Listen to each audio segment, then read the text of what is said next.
छत्तीसगढ़ के मंडी उप निरीक्षक वाले सभी तैयार हो जाइए। आज हम देखने वाले हैं मैथ्स में एलसीएम और एचसीएफ के बारे में। क्या होता है एलसीएम एचसीएफ? मैथ्स में जो है ये बहुत ही ज्यादा महत्वपूर्ण टॉपिक होता है। एचसीएफ और एलसीएम भी दोनों ही महत्वपूर्ण टॉपिक है। यहाँ से हमेशा हर एग्जाम में क्वेश्चन बनते ही है, नहीं भी बनेंगे तो मान लीजिए ये आपके मैथ्स का बेस है। मैथ्स के आधार है संख्याओं के बाद जो है एचसीएफ और एलसीएम। क्या होता है एचसीएफ और एलसीएम? अगर हम इसका फुल फॉर्म देखें तो एचसीएफ का अर्थ है highest common factor. Highest common factor Hindi में कहते हैं महत्तम समापवर्तक।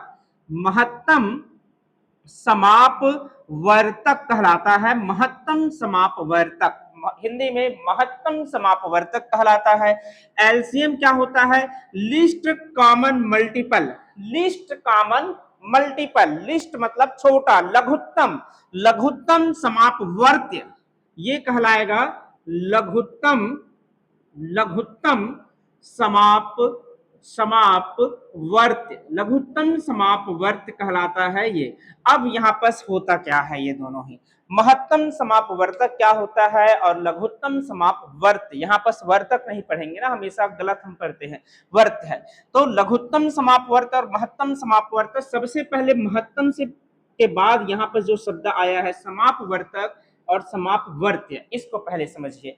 इंग्लिश में इसको हम कहते हैं कॉमन फैक्टर। कॉमन फैक्टर मतलब कि दोनों में सेम जो है कॉमन निकाले जा सके, वो भी जो है अपवर्तक हो, मतलब कि उससे भाग जाए, उससे भाग जाए। जो दिया गया संख्या है उससे भाग जाए,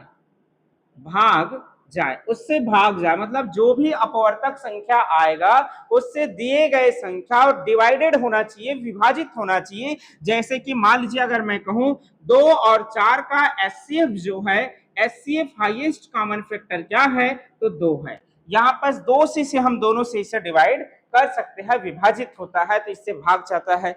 यहाँ पर आते हैं लघुत्तम समापवर्तक में, तो समापवर्त्य लिखा है, इसका अर्थ है कॉमन मल्टीपल। गुणज खंड में आते हैं। गुणन में कोई भी अगर संख्या जो दिया गया है वह एक ऐसी मिनिमम या संख्या ढूंढा जाता है जिसमें सभी दिए गए संख्याओं से विभाजित हो। ऐसी संख्या जो दिए गए संख्या से विभाजित हो। और ये क्या होता है? ऐसी संख्या जो दिया गया संख्या को विभाजित कर दे। ठीक है, ये विभाजित कर दे और ये विभाजित हो जाए। तो ऐसी संख्या जो दिया गया संख्या से विभाजित हो जाए, संख्या से विभाजित, दिया गया संख्या से विभाजित हो जाए, दिए गए संख्या से। मान लीजिए इसमें देखिए, इसमें क्या होता है? ऐसी संख्या महत्तम समापवर्तक होता है। ऐसी संख्या जो दिए गए संख्या को विभाजित कर दे। ऐसी संख्या जो दिए गए संख्या को, जो दिए गए संख्या को ही विभाजित कर दे, संख्या को विभाजित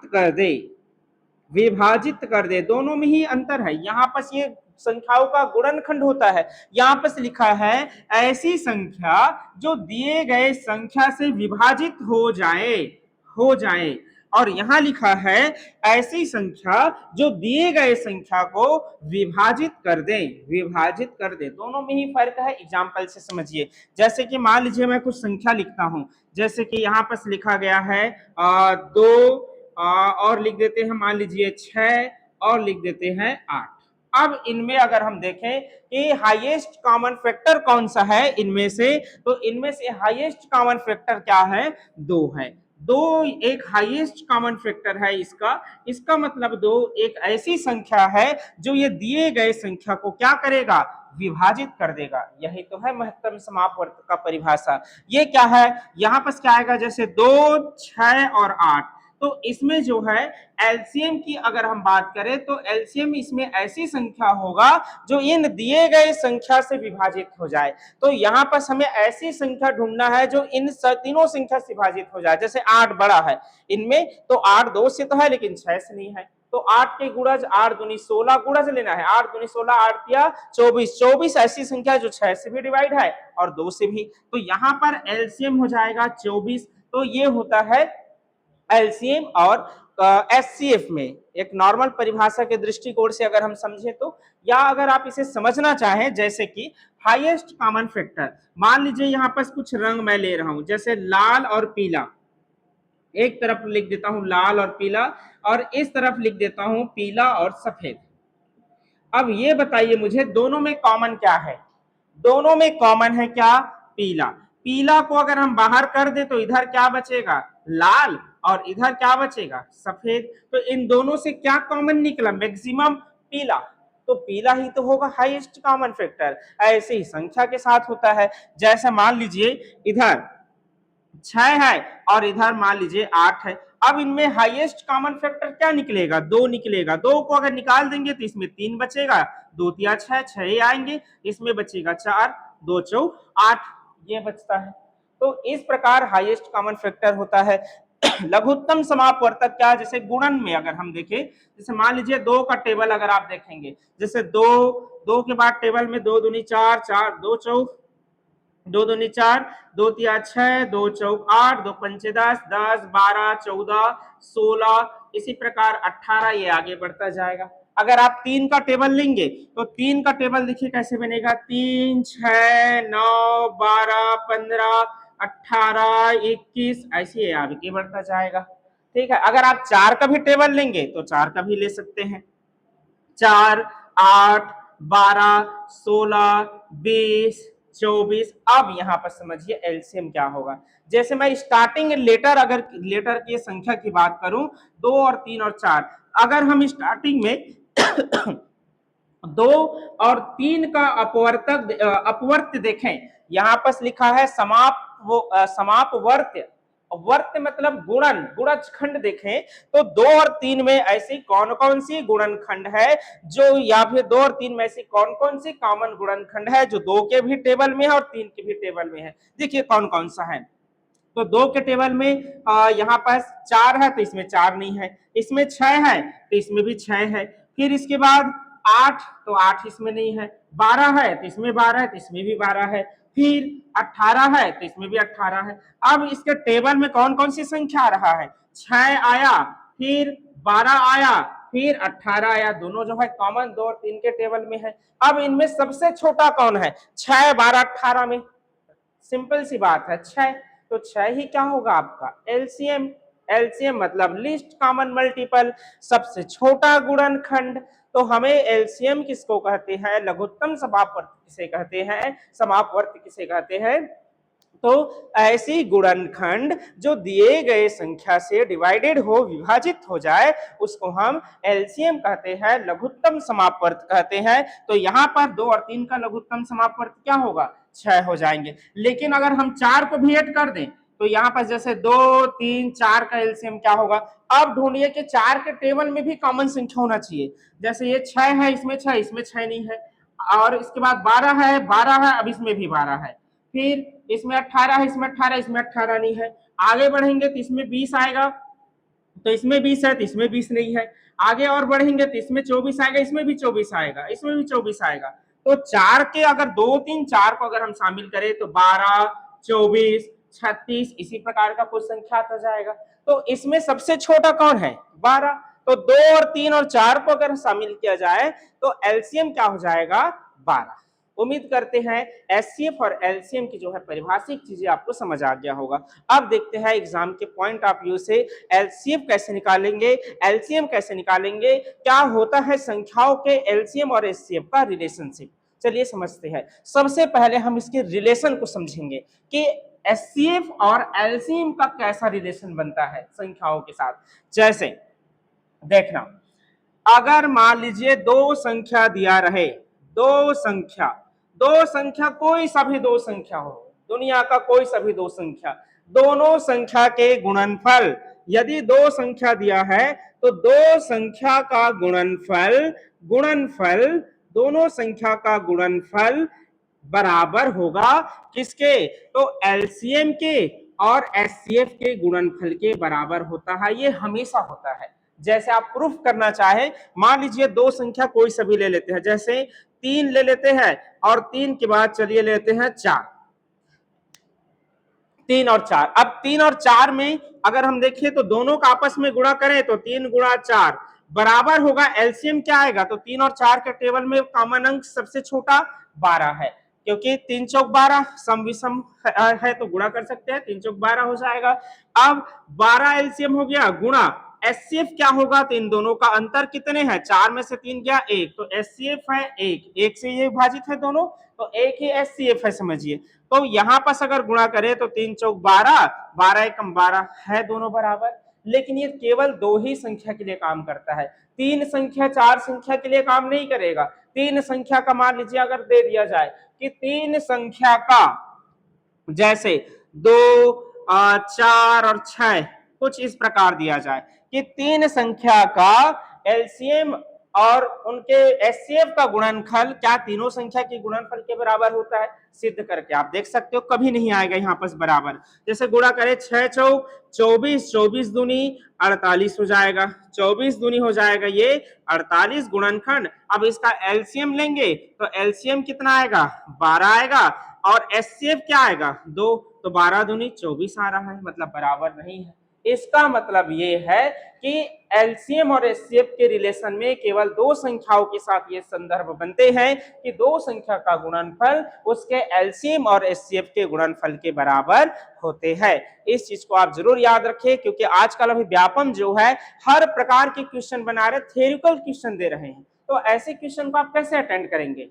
अगर बिना कोई चीजें आप बेसिक चीजें नहीं समझेंगे मैथ्स का, तो मैथ्स आप जिंदगी भर पढ़ते रह जाएंगे, भगवान भरोसे रहेंगे जो किसी काम का नहीं है। हमेशा जो है मेहनत करें, मेहनत करेंगे तो ही आपको जो है मेहनत का आपको फल मिलेगा। मेहनत की रोटी खाए तो सुकून भर आपको नींद आएगा। मेहनत करके देखिए, एक बार अच्छे से पढ़ के देखिए, समझ के देखिए, जब हमेशा लगेगा आपका जो मेहनत है कभी खराब नहीं जाने वाले। तो अच्छे से बेसिक चीजों को मैथ्स को जरूर पढ़ें। चलिए समझते हैं अब आगे। फिर सबसे पहले हम समझेंगे एचसीएफ कैसे निकालते हैं। एचसीएफ जो है आप कैसे निकालें, तो एचसीएफ के लिए हमारे पास बहुत सारे, हम बचपन में विधि समझते थे। एचसीएफ हम निकालने के लिए भाग विधि, गुणनखंड विधि, अलग अलग प्रकार के विधि का प्रयोग करते थे। एचसीएफ या कहें महत्तम समापवर्त कैसे निकालेंगे किसी भी संख्या का। जैसे आपके पास मान लीजिए संख्या दिया रहे 2, 8 और 10, ठीक है, 12, इस प्रकार कोई संख्या दिया रहे और आपको कह दिया जाए कि इसका एचसीएफ क्या है, या फिर 2 को ना दिया जाए, चलो 2 को काट देते हैं। अब आपको बोला जाए कि 8, 10 और 12 का एचसीएफ क्या है, चलिए बताइए। तो आपके पास बचपन में आप इसी कुछ इस तरीका से बनाते रहे होंगे, 8, 10, 12, ऐसी कौन सी संख्या से तीनों जो है भाग जाता है। अब सोचो, तो हम छोटे से भाग देते थे, पहले 2 से, फिर 3 से, फिर 4 से, जब तक भाग देंगे तब तक ये सभी संख्या भाग जा रहे हैं, फिर सबको आपस में गुणा कर देते थे। ये था लंबा प्रोसेस, इस प्रोसेस से नहीं बनाना है। एचसीएफ निकालना बहुत आसान है। क्या करें, कभी भी जो है एचसीएफ निकालते हैं तो निकटतम संख्याओं का जिनके बीच डिफरेंस कम है या सबसे छोटी संख्या में फोकस करें। क्या सबसे छोटी संख्या, पहला शर्त तो यही है समझिए, सबसे छोटी संख्या को पहले अंडरलाइन करें, इसमें 8। अब ये देखें क्या ये छोटी संख्या से बाकी दी गई संख्या विभाजित है, नहीं है। अब क्या करें, तो सबसे, अब पहले आप करें दो निकटतम संख्याओं का डिफरेंस ले, तो यहां पर 10 और 12 का ही अंतर ले लेते हैं। क्या होगा 10 और 12 का अंतर 2। अब 2 से क्या सभी संख्या विभाजित है, 8, 10, 12, यस विभाजित है, तो 2 ही इसका क्या है, एचसीएफ है, निकालने की आवश्यकता नहीं है। अब यदि मान लीजिए अंतर से अविभाजित ना हो तब क्या करें, समस्या गंभीर हो सकता है। जैसे 6 है, मान लीजिए 6 है आपके पास, इसके बाद फिर जैसे कि 12 है, 12 के बाद मान लीजिए 15 दिया है, या फिर 15 ना होकर चलो दे देते हैं, चलो 15 ही है, ठीक। अब यहाँ पर एचसीएफ क्या होगा, तो निकटतम 12, 15 में से अगर आप निकटतम देखेंगे कितना का अंतर है, 3 का, तो निकटतम जिसके बीच निकट का संख्या हो, आप इसके बीच में डिफरेंस ले सकते हैं, लेकिन निकटतम को लेंगे तो ज्यादा सेफ रहेंगे। निकटतम 12, 15 के बीच डिफरेंस 3 का, क्या 3 से सभी संख्या विभाजित है, यस, तो 3 ही इसका एचसीएफ है। क्या होता कि यहाँ पर 7 हो जाते। अब अब कैसे निकालते इसका एचसीएफ? तो हम लिखते हैं कि 3 इसका डिफरेंस तो आया, लेकिन 3 से ये विभाजित नहीं है। अब हम करेंगे 3 का गुणज। 3 किससे किससे विभाजित है? तो 3 तो एक अभाज्य संख्या है, मतलब ये एक और स्वयं के अतिरिक्त किसी से विभाजित नहीं होगा। तो 3 के बाद कौन सा, ये 3 किससे कटेगा? 1 से कटेगा, ये आपको देखना है। तो फिर इसका एचसीएफ आएगा केवल 1। तो 7 और 12 और 15 का एचसीएफ हो जाएगा, फिर एचसीएफ क्या हो जाएंगे? इसका 1 हो जाएगा। इस प्रकार बनते हैं। जैसे और एग्जांपल से समझिए, जैसे 24, 36 और चलिए ले लेते हैं 42 ले लेते हैं, ठीक है, या फिर 42 ना लेकर 44 लेते हैं। चलिए 44, ठीक है। अब 24, 36 और 44 का एचसीएफ क्या है, ये अगर हमें निकालना हो तो हम निकटतम डिफरेंस देखिए। निकटतम अगर हम डिफरेंस देखेंगे तो 36 और 44 के बीच निकटतम दूरी है, तो 36 और 44 के बीच दोनों का डिफरेंस क्या है? 8 है। क्या 8 से 24, 36 और 44 डिवाइडेड है? यही तो कहता है महत्तम समापवर्तक, कि ऐसी संख्या है जो दी गई संख्या को विभाजित कर देता है। महत्तम समापवर्तक का ये परिभाषा है। तो यहाँ पर क्या होगा? 8 से तो 24 विभाजित है, 36 भी है, लेकिन 44 विभाजित नहीं है। अब क्या करें? तो 8 का गुणज। 8 किससे किससे कटेगा? तो 8 कटेगा 4 से, जस्ट आधा से कटेगा ही, फिर 4 से कटेगा और फिर 2 से कटेगा, 4 2 से कटेगा ही, फिर 1 से भी कटेगा। अब ये देखना है कि 4, अब 8 से तो पूरा विभाजित नहीं है, क्या 4 से विभाजित है? तो 4 से ये विभाजित है, 4 छक्के 24, ये विभाजित है, 4 निया 36, ये भी विभाजित है 4 से, 4 11 44। तो इसका एचसीएफ हमारा हो जाएगा फिर 4। इस प्रकार आप एचसीएफ निकाल सकते हैं। हमेशा डिफरेंस देखिए निकटतम। अब आप लोग मुझे बताएंगे, इसको कमेंट बॉक्स में कमेंट करेंगे, ठीक है। जैसे पहला है, पहला दिया है मान लो 2, 5 और 8, इसका एचसीएफ जल्दी से कमेंट करेंगे, ठीक है। इसके अतिरिक्त दूसरा सवाल होगा, यहाँ पास आपके लिए छोड़ दे रहा हूं मैं, जैसे कि 102, फिर है 220, फिर है 223। इसका भी जो है जल्दी से एचसीएफ आप लोग कमेंट बॉक्स में कमेंट करेंगे, दोनों ही का, ठीक है। चलिए अब समझते हैं हम एलसीएम की ओर चलते हैं। एचसीएफ निकालना बहुत आसान है, आराम से निकाल सकते हैं। डिफरेंस देखिएगा, निकटतम दो संख्याओं के बीच, अगर उससे बाकी संख्या कटता है तो वही एचसीएफ है, अगर नहीं कटता है तो उस संख्या का जो है वो किससे किससे कटता है, विभाजित किससे होता है, ये आप क्रॉस चेक करेंगे तो आंसर आ जाएगा, ठीक है। चलो समझते हैं एलसीएम को। अब देखिए एलसीएम क्या होता है? List common multiple. List common multiple, Hindi में लघुत्तम समापवर्त्य। लघुत्तम समापवर्त्य, लघुत्तम समापवर्त्य। लघुत्तम समापवर्त्य जो है ये हिंदी में हो जाएंगे। तो इसका अर्थ है लघुत्तम समापवर्त्य ऐसी संख्या होता है जो दी गई संख्या से ही विभाजित होते हैं, वो विभाजित नहीं करेगा। जैसे एचसीएफ में विभाजित करता था, ऐसी संख्या जो दी गई संख्या को ही विभाजित करते थे, उसको हम एचसीएफ कहते हैं। एलसीएम में क्या कहेंगे? ऐसी संख्या जो दी गई संख्या से विभाजित होते हैं, ठीक है, ये फर्क है।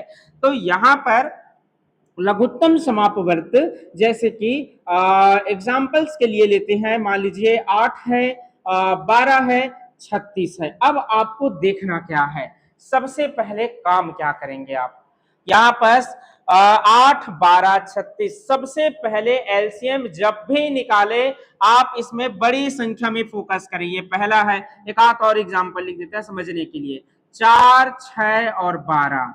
एक आध और लिखते हैं, 3, 5 और लिख देते हैं 8, ठीक है। कुछ इस प्रकार का अलग अलग। अब यहाँ पर देखिए तीनों टाइप्स हमारे पास है। अब क्या करेंगे? सबसे पहला आपको पहला काम करना है एलसीएम निकालते समय। यदि आप निकालना चाहे तो इसे भाग विधि से भी निकाल सकते हैं, जैसे 8, 12, 36। सबसे पहले किससे किससे तीनों विभाजित जाता है, आपको तब तक भाग देना जब तक यहाँ पर से एक ना आ जाए, फिर आपस में गुणा कर सकते हैं, वही एचसीएफ है, एलसीएम है। तो यहाँ पर अगर आप निकालेंगे भी तो पहले जैसे 4 से काटे तो 4 दूनी 8 हो जाएगा, या फिर 2 से आप काट सकते हैं, पहले छोटा से 2 चौक 8, 2 छक्के 12, 2 18, फिर 2 से कटेगा 2 दूनी 4, 2 तिया 6, 2 निया, फिर ये 2 से कटेगा 1 3, फिर 9, फिर 3 से कटेगा 1 नहीं का जाएगा, 3 एकम 3, 3 तिया 9, फिर 3 से 1 1 और 3 एकम 3, 1 का 1, तब तक देंगे जब तक 1 1 ना आता हो। ऐसे भी आप कर सकते हैं। फिर आपस में इनका गुणा, तो 3 तिया 9, 9 दूनी 18, 18 दूनी 36, 36 दूनी 72, तो इसका एलसीएम हो जाएगा 72। आप ऐसे भी निकाल सकते हैं, यही परंपरागत है। लेकिन अगर आप सोच सकते हैं तो जो आप मेहनत करेंगे तो जरूर सोच सकेंगे। तो अगर आप सोचते हैं कि यहाँ पर क्या होगा एलसीएम, तो ये बहुत ही आसानी तरीका से आप सेकंडों में बना सकते हैं। सबसे बड़ा संख्या को पहले फोकस करें और ये चेक करें कि बड़ी संख्या क्या दी गई बाकी संख्याओं से विभाजित है कि नहीं। तो 8 से नहीं है, 8 चौक 32, 12 से विभाजित है 12 तिया 36, तो 8 से नहीं है, तो 36 का टेबल में जाइए, ऐसी संख्या ढूंढिए जो 8 से विभाजित हो, ऐसी संख्या ढूंढिए जो 8 से विभाजित हो। तो यहां से 36 दूनी 72, क्या ये 8 से विभाजित है? यस, 8 8 64 और फिर 8 निया 72, ठीक है, 9 बार में ये 72 आ जाएंगे, तो यहां पास आ जाएगा 72 72। आपको ऐसे ढूंढना है, बाकी संख्या से नहीं ढूंढेंगे, सबसे आपको नहीं ढूंढते रहना किससे कटेगा कि नहीं, वो तो कटेगा ही। 36 का गुणज 12 से कटेगा ही, क्योंकि 36 ही विभाजित है 12 से, तो ये तो कटेगा ही। आपको ढूंढना है केवल 8 को। अब दूसरा में आते हैं, देखो इसमें दिया है 4 6 12। मैंने पहले क्या कहा, सबसे बड़ी संख्या पर फोकस करें। सबसे बड़ी संख्या क्या दिया है? 12। अब 12 दिया है तो आपको लेकर चलना है, क्या ये दी गई संख्या से कटता है? 4 से कटता है 12, 6 से क्या क्रॉस होगा? यस, डिवाइडेड है 6 से 2 बार में, तो यही 12 ही इसका एलसीएम है। अब थर्ड टाइप में देखिए 3 5 8, इसमें जो है अभाज्य संख्या भी दिया गया है, या कभी भी जब भी आपको सम विषम संख्या दिखाई दे आपस में गुणा कर दे वही एलसीएम है। जैसे कि 3 और 5 का एलसीएम क्या होगा, कोई सोचने वाली बात नहीं है, 5 या 15 डायरेक्ट गुणा कर दे। यदि आपको कहा दिया जाए 5 और 8 का एलसीएम क्या होगा, डायरेक्ट गुणा करेगा, 8 पंचे 40, कुछ भी नहीं सोचना है। अगर विषम विषम सम विषम इस प्रकार दिखाई देता है तो आप डायरेक्ट गुणा कर सकते हैं, वही उसका एलसीएम होता है। यहाँ पास अगर हम देखें तो यहाँ पास देखिए, यहाँ गुणा करेंगे तो 8 पंचे 40, यहां से हो जाएगा 40 इन दोनों का। अब इसके साथ अगर हम देखें तो 40 तो कटेगा ही नहीं, तो इसमें भी गुणा करें, क्योंकि ये अभाज्य संख्या है, जब भी अभाज्य है सबको आपस में गुणा कर दें, तो 4 तिया 12 आ जाएंगे और ये हो जाएगा 120। तो 3 और 5 और 8 का एलसीएम होगा 120, ठीक है, 120 हो जाएंगे, 120 हो जाएंगे। इस प्रकार एलसीएम निकाल सकते हैं। अब चलते हैं प्रश्न की ओर कि किस प्रकार जो है एग्जाम में आपके क्वेश्चन पूछे। एलसीएम और एचसीएफ पर आधारित क्वेश्चन हम देखते हैं। अब जो व्यापम में पूछे गए थे, ये पूछा गया था फूड इंस्पेक्टर 2013 में, और ये पूछे गए थे मंडल संयोजक 2018 में। तो हम जितने भी प्रश्न आज तक एचसीएफ और एलसीएम से पूछे गए उन सभी सवालों को देखेंगे, ठीक है, आप हमसे बने रहें। चलिए यहाँ पर लिखित दिया है, निम्न में से सबसे छोटी संख्या कौन सा है जिसे 6 9 15 18 से विभाजित करने पर प्रत्येक स्थिति में 4 शेष बचे, बोल रहा है शेष फल 4 बचे। ये बताइए मुझे कि यहाँ पर छोटी सी छोटी संख्या मतलब एलसीएम, जैसे अगर मैं एग्जांपल के लिए लूं, जैसे 2 और 3 का एलसीएम क्या होगा, तो दोनों का आपस में गुणा 6 होगा। अगर हम देखें तो 6 जो है 2 से पूर्ण विभाज्य है, 3 से भी पूर्ण विभाज्य है। अगर मैं इसमें 1 जोड़ दूं, 6 धन 1 लिख दूं और 7 कहूं, आप बताओ ये 2 से पूर्ण विभाज्य है क्या? नहीं। अब 2 से विभाजित भी करेंगे, 2 तिया 6, 1 शेष फल बचेगा। 3 से विभाजित करेंगे, 3 दूनी 6, 1 शेष फल बचेगा। इसका मतलब ये होता है कि ऐसे सवालों में कि जहां पर भी शेष फल बचे कह रहा है, मतलब एलसीएम के बाद जो संख्या बचे कह रहा है उसको आप जोड़ दे एलसीएम में, आपका आंसर आ जाएगा। तो यहाँ पर क्या कह रहा है, 6 9 15 18 का विभाजित करने पर कौन सी संख्या जो कौन सी ऐसी संख्या जिसमें 4 शेष फल बचे, या ऑप्शन को भी अगर आप नजर दौड़ाएंगे 4 जुड़ा हुआ है इसमें, अगर 4 कम कर देंगे तो एलसीएम है, मतलब एलसीएम इन सभी संख्या से विभाजित संख्या मिल जाएगा। 4 अगर कम करेंगे तो 100, क्या 100 कभी 18 से कटेगा? कभी नहीं, आंसर है ही नहीं। 108 को अगर आप करेंगे तो 104, क्या 104 कभी 15 से कटेगा? कभी नहीं कट सकता। यहाँ पर ये कटेगा ही नहीं 115, क्योंकि 15 छक्के 90 और 15 सत्ते 105 होते हैं, तो 104 कटेगा ही नहीं। 94 देखें, 94 में 4 कम करें क्योंकि 4 जुड़ा हुआ है, शेष 4 बचा है। 90 6 से भी कटेगा, 9 से भी कटेगा, 15 से भी कटेगा, 18 से भी कटेगा। देखो आ गया आंसर, आंसर हमारा सी है। बिना कुछ करे भी आप आंसर बना सकते हैं। आपको वनडे एग्जाम देना है, आप अपने आपको वनडे एग्जाम के लायक बनाइए। कोई लिखित आपको नहीं प्रैक्टिस करना है वहां पर जाकर, आपको पीएचडी नहीं करना है, केवल आंसर लगाइए, सही आंसर लगाइए, प्रैक्टिस से ये चीजें आ सकते हैं। तो यहाँ पर राइट आंसर हो जाएंगे हमारे सी 94। लेकिन अगर आप इसे निकालना चाहे तो कैसे करेंगे, देखिए 6 9 15 18 ये दिया है, इसका अगर हम एलसीएम निकालें तो यहाँ पर सबसे बड़ी संख्या, एलसीएम के लिए मैंने क्या कहा, सबसे बड़ी संख्या में फोकस करें तो बड़ी संख्या क्या दिया है 18। 18 है, 6 से क्रॉस है, 9 से भी क्रॉस है, लेकिन 15 से नहीं है। तो 18 के गुणज में ऐसी संख्या ढूंढेंगे जो 15 से भी क्रॉस हो। तो 18 एकम 18 दूनी 36, 18 तिया 54, 15 से नहीं कटेगा, 18 चौक 72 नहीं कटेगा, 18 पंचे 90, तो ये कटेगा 15 छक्के 90, तो 90 आ गया। और शेष कितना बचेगा है 4, तो 4 इसमें जोड़ दें तो आ जाएगा कितने 94 90। फिर सेकंड क्वेश्चन में देखिए दिया है, वह छोटी सी छोटी संख्या कौन सी है जिसे क्रमशः 14 16 20 से भाग देने पर शेषफल 9 11 15 बचे। यहाँ शेषफल सभी में सेम था, तो सेम था तो उसमें जुड़ा हुआ था। यहाँ सभी में शेषफल देखिए अलग अलग अलग अलग है।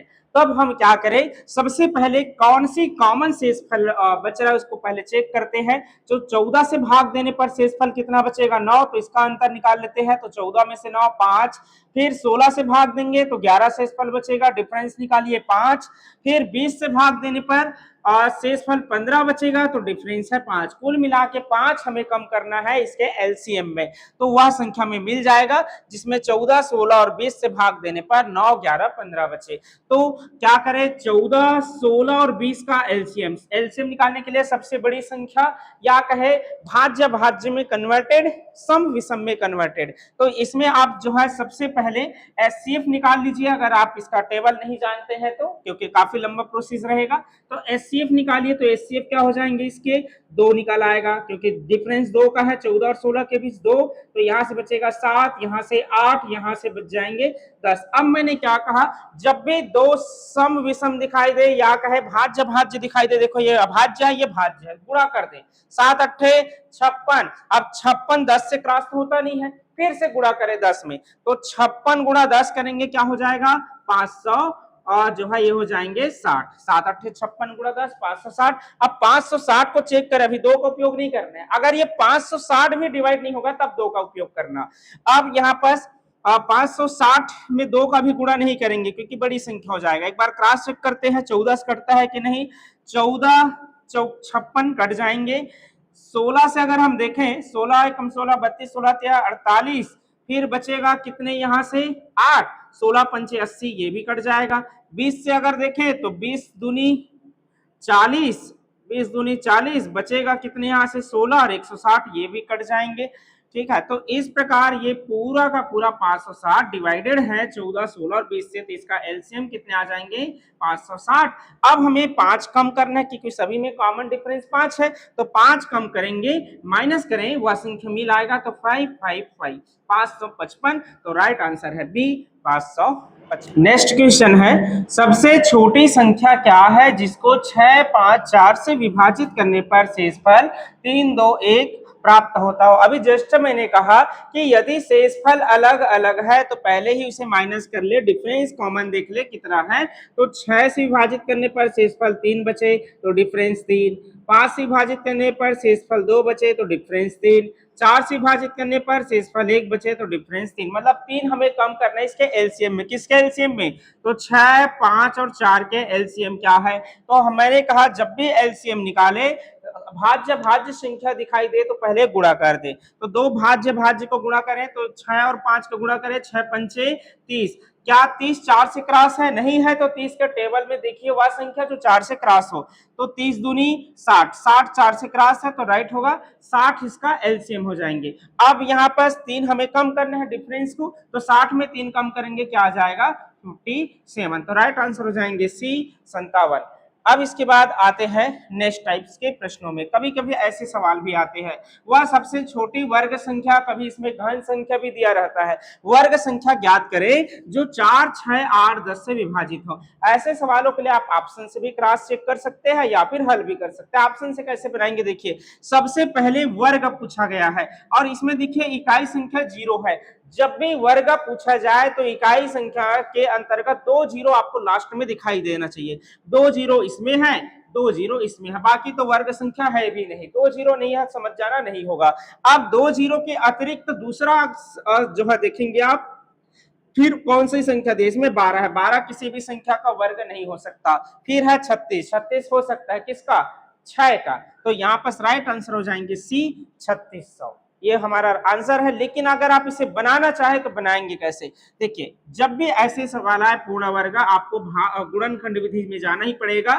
तो 4, 6, 8 और 10, सबसे पहले छोटा से क्रॉस करें तो 2 से क्रॉस करेंगे तो सभी संख्या 2 से कट जाएगा, 2 दूनी 4, 2 तिया 6, 2 चौका 8, 2 पंचे 10। अब भी 2 से कटेगा, ये 2 से कटेगा, 2 एकम 2, ये नहीं कटेगा, 3 के 3, ये 2 से कटेगा, 2 दूनी 4, ये नहीं कटेगा। फिर 2 से ये 1, ये 3, 2 एकम 2 और ये 5 की 5। फिर 3 से तब तक देना जब तक 1 1 ना आ जाए।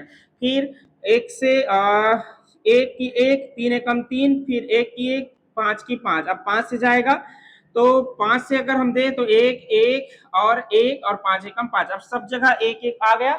अब देखना है आपको वर्ग बताना है, तो कौन कौन सी संख्या का जोड़ा नहीं है।